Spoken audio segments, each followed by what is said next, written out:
Merci de votre fidélité. 20h sur la télévision Futur Média. Bonsoir à toutes et à tous. Bienvenue à cette principale édition. Les titres, c'est tout de suite. Diffusion de fausses nouvelles et offenses au chef du gouvernement. L'activiste Bah Diakhaté et l'imam Cheikh Tidiane Ndao font actuellement face au juge du tribunal des flagrants délits de Dakar. Le procureur de la République a requis à leur encontre une peine de 6 mois de prison ferme. La modernisation de la justice sénégalaise, thème du dialogue national qui s'ouvre ce mardi, un thème qui, de l'avis de nombreux observateurs, a déjà fait l'objet de nombreuses réflexions par des acteurs du secteur, mais jamais avec le suivi requis. Alors comment s'assurer que l'exercice prévu ce 28 mai n'est pas un coup d'éclat? De plus, éléments de réponse au cours de cette édition. Forum national sur la bonne gestion du foncier, la rencontre a réuni les producteurs et les nouvelles autorités. L'objectif, instaurer une politique de gestion du foncier adossée à une gouvernance plus responsable. Et puis pèlerinage à la Mecque, délivrance ce lundi des titres de voyage aux pèlerins. Le premier vol est prévu ce 31 mai. Les consignes de la délégation générale au pèlerinage à suivre dans ce journal. Voilà pour les titres. Le développement, c'est tout de suite.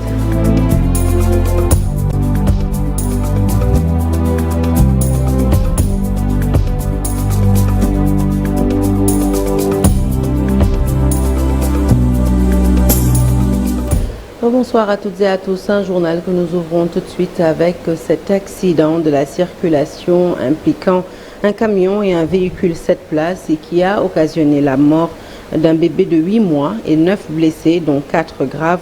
Le drame est survenu dans la région de Kaffrine sur la RN1 à hauteur du village Nawel dans le département de Mirkilan. Le corps sans vie a été déposé à la morgue de l'hôpital régional de Kaffrine par la brigade nationale des sapeurs-pompiers et les 9 autres blessés ont été évacués au centre de santé de Mirkilan. Nous y reviendrons avec nos équipes de Kaffrine, nos équipes à Kaffrine et certainement lors de nos prochaines éditions. Le procureur de la République a requis une peine de prison de 6 mois ferme contre Bah Diakhaté et l'imam Cheikh Tidiane Ndao ce lundi au tribunal des flagrants délits de Dakar. Il a également demandé qu'on leur inflige une amende de 100 000 francs CFA. Les deux hommes sont jugés ce lundi pour diffusion de fausses nouvelles et offenses à l'encontre du chef du gouvernement, Ousmane Sonko. Les nouvelles autorités vont entamer dès demain, mardi, des concertations pour une modernisation de la justice sénégalaise. Ces assises sont prévues à partir de ce 28 mai, mais un rapport sur la modernisation de la justice existe déjà. Il date ce rapport de 2018, des réflexions initiées par le ministère de la Justice et qui avait d'ailleurs réuni à l'époque plusieurs acteurs. Malgré les recommandations faites à l'époque, aucun suivi n'avait été constaté. Alassane Bia revient sur les grandes lignes de ce rapport.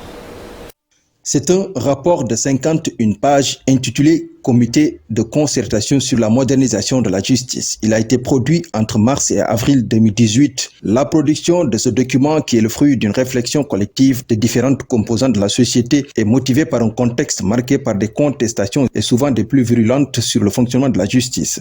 Une justice de plus en plus décriée dans sa manière de juger. Dans le document, 3 éléments essentiels ont semblé intéresser les différents acteurs. Il s'agit du statut des magistrats qui, selon eux, en est le socle du Conseil supérieur de la magistrature et de la carte judiciaire. Sur ce dernier point, les acteurs ont estimé qu'il faut une mise en cohérence rationnelle et adaptée. L'autonomie du Conseil supérieur de la magistrature est vivement souhaitée, mais d'après le rapport, elle doit être accompagnée d'une intense détermination à faire respecter la déontologie et la discipline au sein de la magistrature. Dans les résultats des discussions, les acteurs estiment que les pouvoirs du parquet doivent davantage être encadrés afin d'éviter les abus constatés qui portent atteinte à l'image d'une justice au sein des citoyens.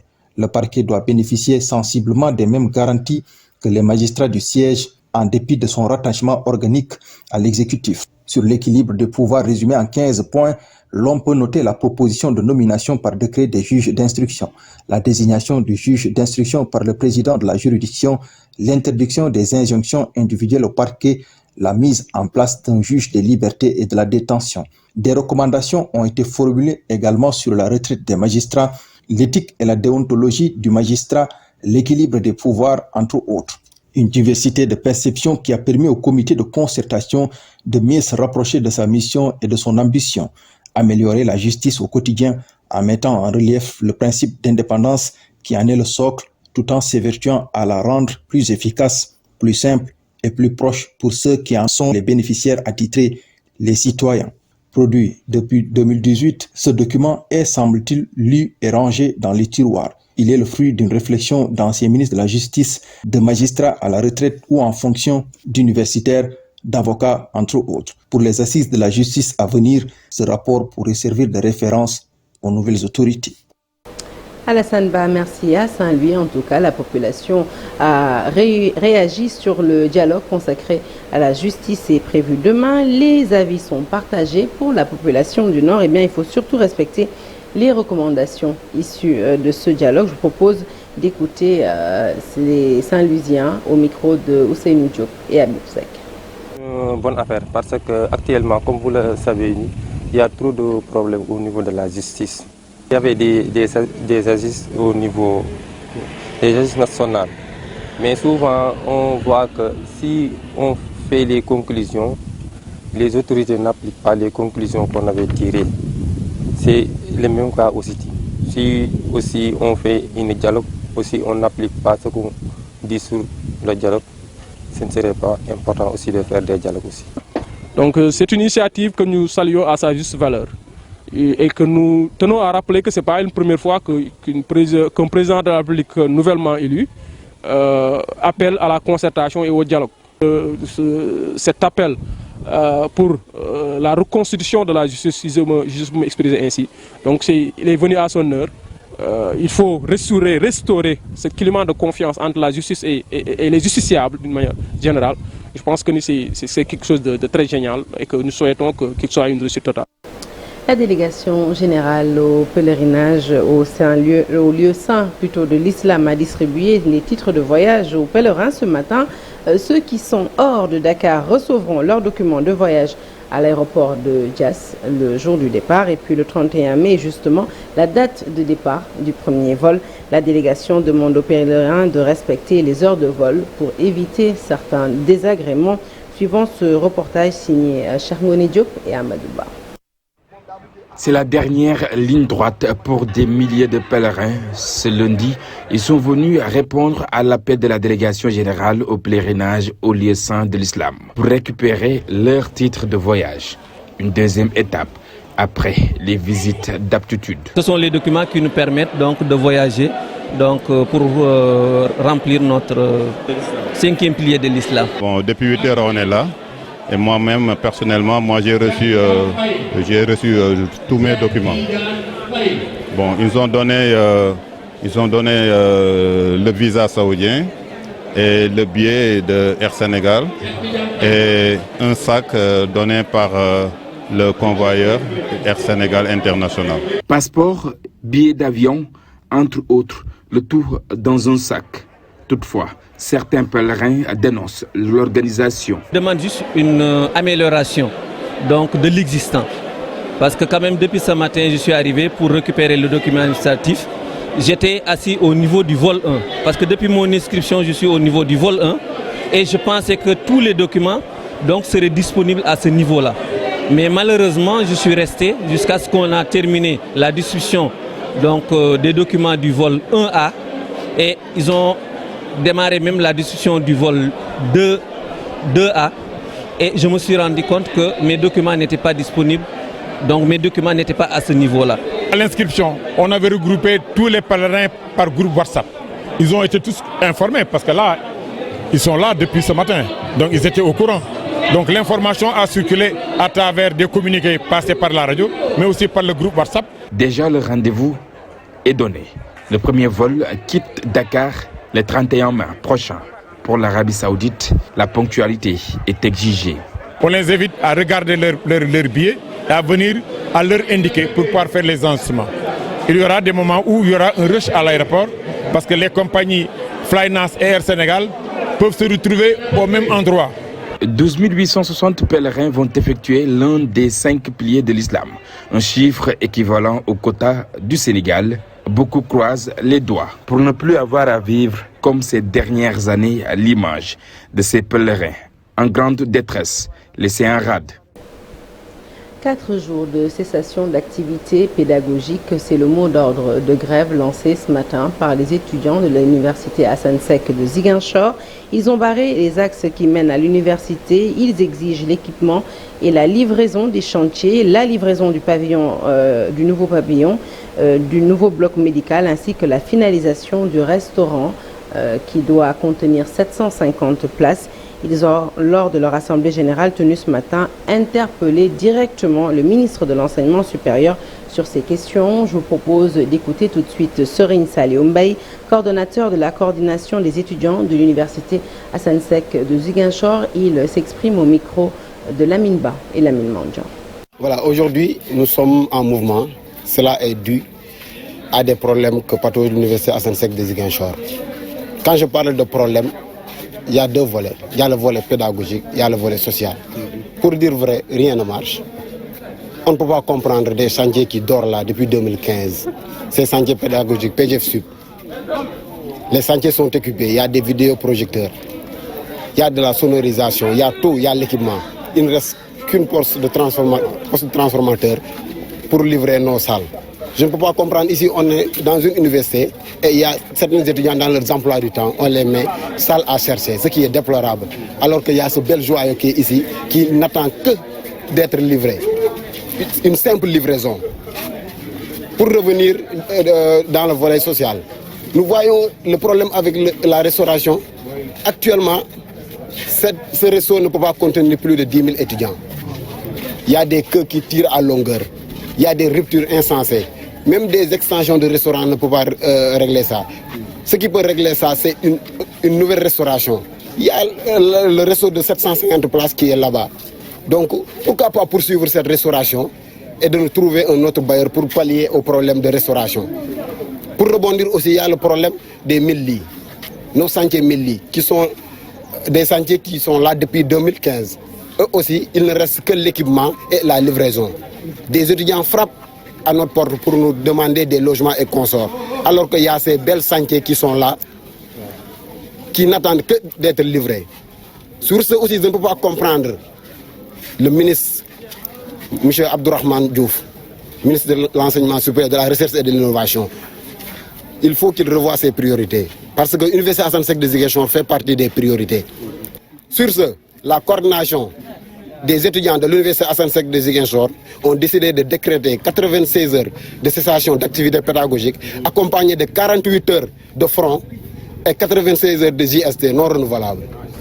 Sommés de quitter les lieux dans un délai de 48 heures, les camionneurs établis au rond-point Nord-Foire se sont mobilisés pour interpeller les autorités afin que celles-ci leur viennent en aide. Pour rappel, ces camionneurs avaient déjà été déguerpis il y a tout juste un an, mais faute de trouver un lieu où exercer leurs activités, elles sont revenues à Nord-Foire.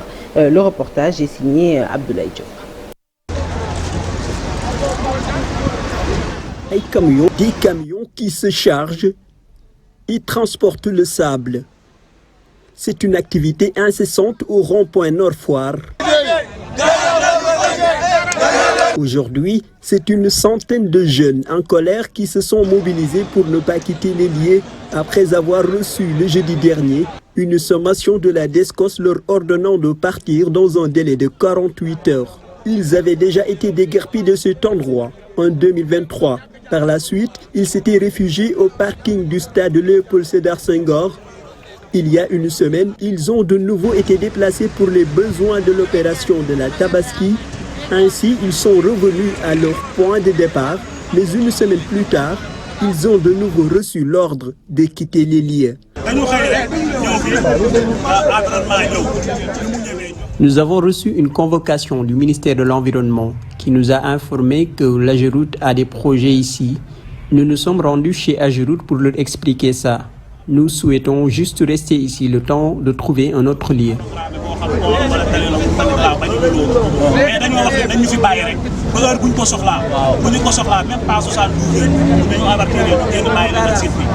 Ce qu'ils réclament, c'est un lieu où ils peuvent travailler convenablement sans être inquiétés. L'État promet de donner des emplois aux jeunes, mais nous avons déjà notre métier et nous avons seulement besoin d'un lieu de travail. Il est très difficile de trouver un endroit pour garer un camion. On ne peut pas les garer ni dans une chambre, ni dans une maison. Regardez tout ce beau monde. Ce sont des jeunes engagés à travailler. Donc, l'État doit nous aider. Ils appellent les autorités à réagir pour ne pas les laisser dans la rue sans travail à moins de 3 semaines de la Tabaski. Interpeller directement son Excellence.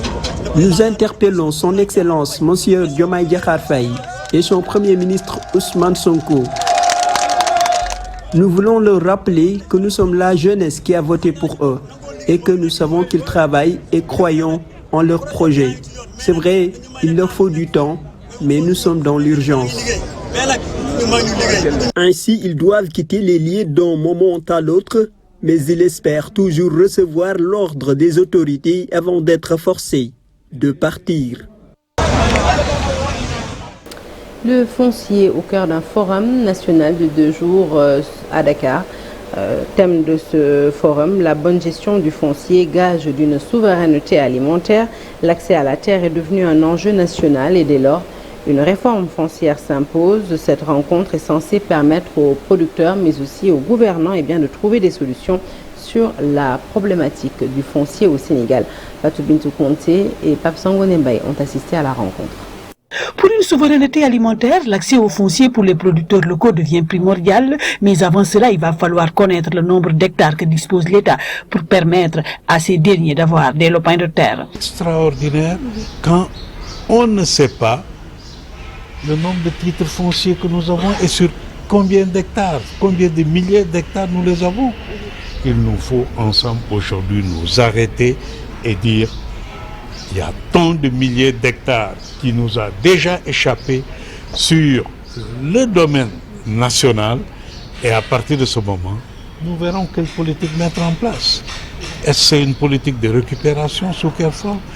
L'enjeu, c'est que les titres fonciers, c'est irrévocable et c'est, si je puis dire, éternel. Mais encore qu'on sache combien de milliers d'hectares aujourd'hui sont des titres fonciers qu'on a déjà donnés à des investisseurs privés, nationaux et étrangers. Une fois que nous aurons ça, alors nous pourrons repartir pour bâtir une gouvernance foncière qui soit inclusive, équitable et qui serve prioritairement ce pourquoi ce gouvernement dit qu'ils sont debout pour, qui est la souveraineté alimentaire. Vous ne pouvez pas avoir de souveraineté alimentaire si vous n'avez pas de terre. Dans cette gestion du foncier, les femmes sont les parents pauvres. Moins de 15% des femmes n'ont pas accès à la terre dans ce pays. Le contrôle des terres par les femmes devait être accepté. Mais jusqu'à présent, les femmes n'ont pas accès à la terre. On nous loue les terres à 75 000 francs l'hectare, 100 000 francs l'hectare. C'est inadmissible. On ne peut pas être autosuffisant sans pour autant que les femmes rurales soient dotées de terre, du matériel agricole, des semences et de l'engrais. Si ces femmes étaient dotées de tout ce que je viens de parler, le Sénégal non seulement sera autosuffisant, mais ça va permettre au Sénégal, à l'État de lutter contre l'immigration clandestine et l'exode rural de nos enfants. Une réforme foncière s'impose, d'autant plus que la loi sur le domaine national date d'il y a très longtemps. Pour nous, c'est venir à ces genres de rencontres, discuter avec eux, réfléchir avec eux pour prendre en compte leurs propositions et voir avec les orientations politiques de l'État comment aller vers un consensus qui puisse nous permettre d'aller vers une réforme foncière. Parce que vous n'êtes pas sans savoir que jusqu'à présent, le foncier au Sénégal est géré par la loi sur le domaine national qui date de 1964. Et dans cette loi-là, certes, il y a des aspects positifs, mais il y a peut-être des aspects dont il est temps qu'il faudrait interroger. Et cela est d'autant plus nécessaire que le gouvernement qui était là avait initié, le régime qui était là avait initié des réflexions qui avaient abouti à la production d'un document de politique foncière. Et pour nous, c'est de voir, en collaboration avec les organisations de la société civile, comment sortir ce document-là. S'il y a lieu de l'actualiser, on l'actualise. s'il est à jour, qu'on parte de ce document-là pour discuter avec tout le monde pour aller vers une réforme foncière. À cet effet, ce forum national sur le foncier qui se déroule sur 2 jours à Dakar sera un moyen pour ces producteurs locaux d'aider ce nouveau gouvernement à trouver des solutions sur la gestion du foncier au Sénégal. Et puis si vous n'aviez pas encore visité la FIARA, et puis sachez que vous pouvez le faire jusqu'au 30 mai prochain, la fin des expositions de la Foire internationale de l'agriculture et des ressources animales. C'était ce lundi, mais le salon a été prolongé. Le directeur de la FIARA, Papa Abdou Fall, face à la presse ce matin, s'est félicité de l'attention accordée par les autorités à cette foire et s'est réjoui de la diversité et de la qualité des exposants avec plus de 1000 visiteurs par jour. Je vous propose de l'écouter au micro de Mambiram Diouf et Yaya Diallo. La FIARA est prolongée jusqu'au jeudi 30 mai, Inch'Allah, pour permettre à des exposants, on peut les citer, la délégation du Burkina qui a accusé un peu de retard parce que leur camion était tombé en panne en cours de route. Et suite à cela, on s'est rapproché de la direction du CICES qui nous a facilité, en commun accord, on a décidé de prolonger la FIARA jusqu'au 30, jeudi 30, Inch'Allah. Moi, je me lance un défi pour avoir au bas mot 70 à 75 exposants parce que c'est ça qui manquait pour la FIARA. On a des producteurs, on a des transformateurs, on a une jeunesse modèle, on a des femmes modèles dans le cadre de la transformation et de l'emballage. Donc, ce qui nous reste, c'est de se lancer un défi en marge du SIARA pour amener le machinisme agricole, d'autres hommes d'affaires, afin que notre agriculture puisse se servir de cela. Et nous restons dans le domaine du consommé local. Vous parlez cette fois-ci du Festival des Gourmets, une célébration culinaire qui met en avant les talents locaux et les produits transformés par les femmes de la commune de Ouakam. Ces femmes sont regroupées au sein de la plateforme territoriale des femmes transformatrices Soukhali Djiguen. Cet événement qui se tient actuellement au monument de la Renaissance vise à promouvoir la richesse de notre patrimoine culinaire, soutenir les femmes transformatrices et sensibiliser le public à l'importance de consommer les produits locaux. Yaye Fatou Ndoye est présidente de Soukhali Djiguen. Nous l'écoutons au micro de Amadou Ba. Ce festival vient vraiment à son heure au moment où on parle de la souveraineté alimentaire. Je pense que parler aussi de la consommation et de la gastronomie est vraiment quelque chose d'important. Parce que comme vous le savez, le Sénégal est un pays où la consommation est très extravertie, c'est-à-dire l'essentiel de ce que nous mangeons vient de l'extérieur. Et si nous voulons vraiment parler de souveraineté alimentaire, je pense qu'il faut revenir au niveau de l'aval, c'est-à-dire la consommation. Parce que vous le savez, beaucoup de Sénégalais préfèrent consommer des choses qui viennent de l'extérieur. Or, avec ce que nous avons vu ici, nous pouvons dire que nous pouvons avoir notre autonomie alimentaire à partir de tous les produits que nous trouvons dans notre pays. Le ministre de l'Industrie et du Commerce, le docteur Serigne Gueye Diop, a rencontré ce lundi le patronat suisse pour présenter la politique industrielle du Sénégal. L'autre objectif, c'était également de montrer les opportunités d'affaires qu'offre le Sénégal. Le ministre du Commerce est au micro de Fatou Bintou Conté et Alioune Diagne.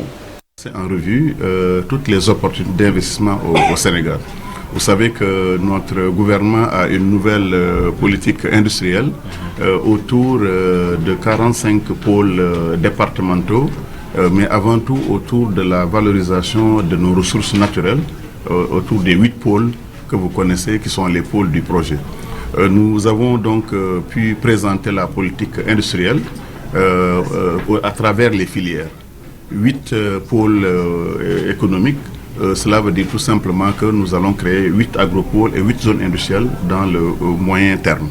Après ces 8 pôles, nous allons nous attaquer à 14 autres pôles au niveau de chaque région du Sénégal, dans les domaines aussi importants que l'agriculture, l'agrobusiness, l'agroalimentaire, dans des zones, dans les pôles miniers également, dans tout ce qui est également automobile, dans le cuir, dans le sel, ainsi de suite. Bien noter qu'il y a des réformes à faire sur le plan fiscal, sur le plan aussi juridique. notre pays a encore beaucoup d'améliorations à faire dans ce domaine-là de la fiscalité. Au niveau de la délégation suisse, la nécessité donc d'ouvrir ces pôles à ce qu'on appelle des partenariats publics-privés, venir donc installer avec des Sénégalais, avec notre propre patronat, des nouvelles zones industrielles sous forme de PPP, en faisant donc justement des investissements importants pour aménager ces zones, amener l'énergie, amener les routes, amener également l'eau et l'électricité dans ces zones-là. Allez, on passe au sport et ça démarre par le foot. L'équipe nationale de football du Sénégal, en regroupement depuis hier dimanche, a effectué cet après-midi son premier galop d'entraînement en vue du 3e et 4e journée des éliminatoires de la Coupe du Monde 2026 contre la République démocratique du Congo et la Mauritanie les 6 et 9 juin prochains. 19 des 26 lions convoqués ont participé à cette première séance, plus axée sur le réveil musculaire. Nous écoutons tout de suite le coach Aliou Cissé pour des précisions. Le Sénégal a l'objectif de retourner à la Coupe du Monde. Et nous savons que c'est deux matchs très importants pour nous. Donc nous devons l'aborder de la meilleure des façons pour avoir le meilleur résultat possible déjà les 6 contre le Congo et puis aller chercher un bon résultat en Mauritanie aussi. Oui, comme vous le voyez, le groupe arrive petit à petit. Donc je pense que les difficultés du mois de juin font qu'avec les championnats tardifs de certains pays, aussi les barrages de certains de nos joueurs fera que en réalité on aura notre groupe au complet seulement qu'à partir du 2 ou du 3 juin pour un match qui se joue le 6 juin. Donc vous voyez les difficultés dans quoi nous vivons. Du fait aussi que la FIFA a diminué la date, la période FIFA, normalement qui devait être du 3 au 11 et qui est devenue en réalité du 3 au 9. Donc nous espérons en tout cas retrouver l'ensemble de notre groupe, mais en réalité le groupe ne sera au complet seulement qu'à partir du 3 juin. Oui, ce sont des difficultés effectivement, mais nous allons nous adapter. Et je crois que ce qui est important, c'est nous sommes tous sur la même enseigne. Il n'y a pas que moi. Donc on revient encore en réalité sur ces périodes FIFA où à chaque fois on nous coupe un petit peu les journées et on les met dans des situations difficiles. Football toujours, mais cette fois-ci chez les femmes. Le Sénégal s'impose 4-0 contre la Guinée et décroche ainsi son ticket pour la finale du tournoi UFOA U20 féminin. Nos Lioncelles poursuivent leur parcours sans faute. Rendez-vous mercredi à Thiès pour finir en beauté. Et puis on termine avec la Baraka du champion. Seulement 4 défaites concédées en 25 journées de Ligue 1. Aucune crise au cours de la saison. Teungueth FC est champion du Sénégal 2023-2024. Une performance qui, selon des observateurs, résulte d'un groupe de joueurs qui allie jeunesse et expérience. Le compte-rendu est signé Chersali Boudjara. 49 points sur 75 possibles, 31 buts inscrits, 18 encaissés à une journée de la fin de la Ligue 1. Teungueth FC est un beau champion. Ce qui a fait la différence pour Teungueth FC cette année, c'est la constance. Ils sont rarement sortis du top 5. Ils n'ont obtenu que 4 défaites pour 14 victoires et 7 matchs nuls. C'est un peu l'étoffe d'un champion parce qu'ils ont été rarement malmenés. Même lorsque dominés dans le jeu, ils arrivaient à mettre un but qui faisait la différence. C'est un peu la baraka du champion qui les suivait. Ajouter à cela un effectif où pratiquement les postes sont doublés. Donc c'est cette belle palette combinée à cela, un bon staff technique emmené par Chergué, un bon président. C'est toute cette mayonnaise qui a pris et qui a su s'imposer devant le Diarra. Un parcours de champion sans un long passage à vide. Même quand il est arrivé qu'elle perd des matchs, donc l'équipe s'est très rapidement ressaisie. C'est le cas lorsqu'elle a perdu à domicile contre Guédiawaye FC. Et aussitôt après, elle est allée chercher la victoire sur le terrain de Dakar Sacré-Cœur. C'était le cas également après la défaite contre l'AS Pikine. Teungueth FC s'est ressaisi en battant le Casa Sport. Je crois que l'équipe n'a jamais eu le temps de douter. Cela a même permis à certains joueurs de se révéler comme Layous Samb, Abdoulaye Ka, ou Adama Diarra et même le gardien de but. Marc. Si l'entraîneur Cheikh Gueye Ainsi, compter sur un solide collectif pour offrir à Teungueth FC le deuxième titre de champion de son histoire. Quelques individualités ont su aussi tirer leur épingle du jeu. Les coups de cœur, c'est un peu Mbaye Jacques Ndiaye qui a eu 8 buts. Entre-temps, il a été transféré. Youssoupha Sangyang, c'est un autre coup de cœur parce qu'il a été convoqué chez les U20. Il avait un bon tournoi aux Jeux africains. Il a maintenu le rythme. Il a eu 5 buts et 2 passes décisives. Ça montre que Teungueth FC a su allier expérience et jeunesse. Il y a aussi ici Disso, le jeune défenseur parti des Noédan à Walidan, à Derklé, et qui a su s'imposer en défense centrale. C'est un joueur, un profil rare, un défenseur gaucher. Troisième club aux 2 sacres sous l'ère professionnelle. Après Jaraaf et le Casa Sport, Teungueth FC va représenter le Sénégal en Ligue des Champions, où il avait atteint la phase de poule pour sa première participation en 2020-2021. Et juste avant la fin de ce journal, cet exercice African Lion 2024 organisé par le commandement des USA pour l'Afrique et qui a pris fin hier au centre d'entraînement tactique de Dodji. Le chef-major de l'armée de terre du Sénégal, Souleymane Kandé, et le général Todd Wasmond ont assisté à cet exercice qui a regroupé plus de 800 soldats de nationalités différentes et c'était sous l'œil bienveillant de nos envoyés spéciaux Mamadou Moustapha Ndiaye et Sidi Thiam. C'est à 11h15 que l'hélicoptère à son bord, les généraux des corps d'armée sénégalais et américains, a foulé le sol du centre d'entraînement tactique Colonel Thierno Ndiaye de Dodji. Direction, le champ de tir d'Alila, situé à quelques kilomètres de Dodji. Sur place, ils ont assisté à la clôture de l'exercice African Lion 2024. Donc nous avons pu conduire durant cette première semaine des exercices de formation pour nos personnels d'état-major, pour leur permettre d'harmoniser leur technique de travail en état-major, de perfectionner leur technique également de procédures opérationnelles et de fusionner leurs procédures pour nous permettre de travailler ensemble sur le terrain.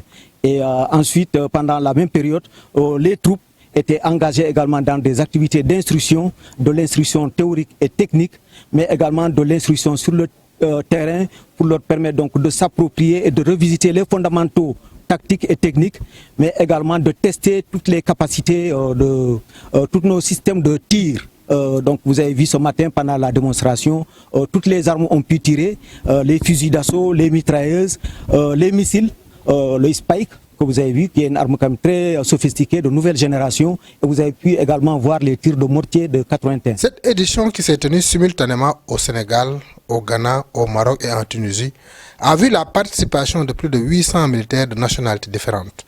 Selon le chef d'état-major de l'armée de terre du Sénégal, l'objectif de cette opération est de renforcer les capacités communes de défense des armées pour contrer les menaces transnationales et les organisations extrémistes violentes. L'enjeu donc de cet exercice Africa Lion, c'est vraiment de créer une interopérabilité entre les différentes unités qui sont engagées ici. Et plus tard, bien sûr, le grand défi, ce sera réellement de créer une coalition beaucoup plus large en y associant, bien sûr, les pays de la sous-région ouest-africaine. Le général Kandé a expliqué que c'est une opportunité de s'entraider ensemble, de développer des capacités afin de relever des défis que nous rencontrons dans cette région. Le Sénégal est un grand partenaire qui date de plus de 60 ans. Plus de 570 éléments se sont engagés dans cet exercice qui a connu un franc succès. Les observateurs issus d'organisations régionales ont assisté à la fin de l'exercice African Lion 2024, un véritable rendez-vous du donner et du recevoir. Fin de ce journal, merci de l'avoir suivi. L'actualité se poursuit sur toutes nos plateformes digitales. Restez avec nous tout de suite. La deuxième partie de Soir d'Info, nous parlons des réformes de la justice sénégalaise.